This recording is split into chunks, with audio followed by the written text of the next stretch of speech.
What's your band? Andrew McCubbin and the Hope Addicts.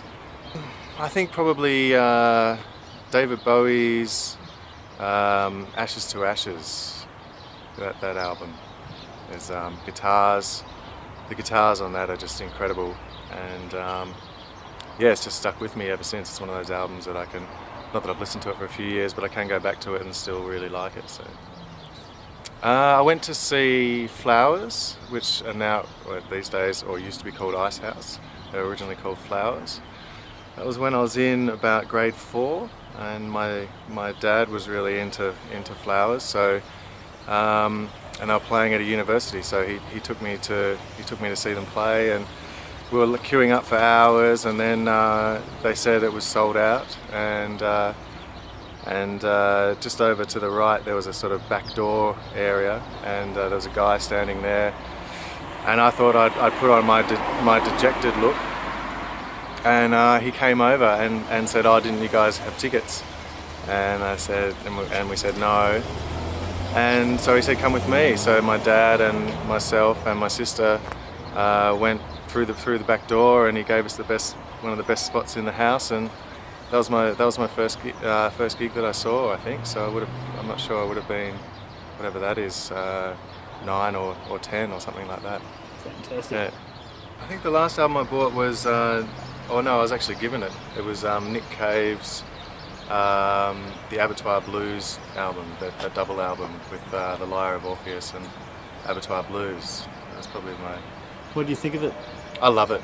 Yeah, I think it's a great album. It's really great songs, and of course the members of that band are fantastic.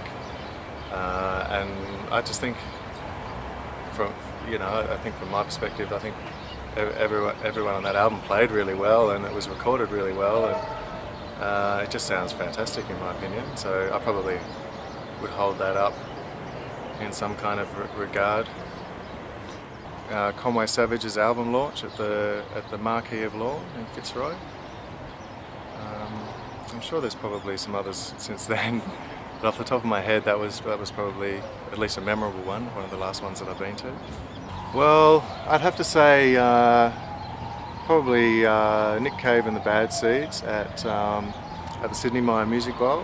I think Nico Case was also on that bill as well, and that was good because of the setting, and I think and the time. Like I just remember sitting on the hill, and the moon was coming up over the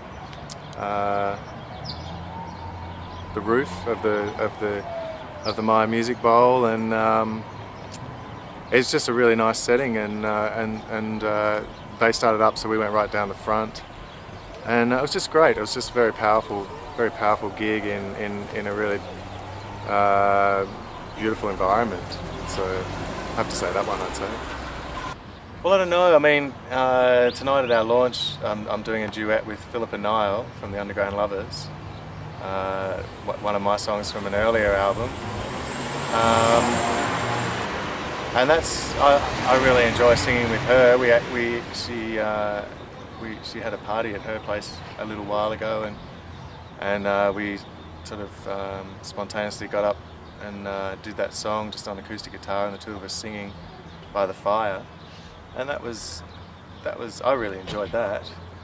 But in terms of the future, I'm really not too sure. Maybe PJ Harvey, maybe something with her.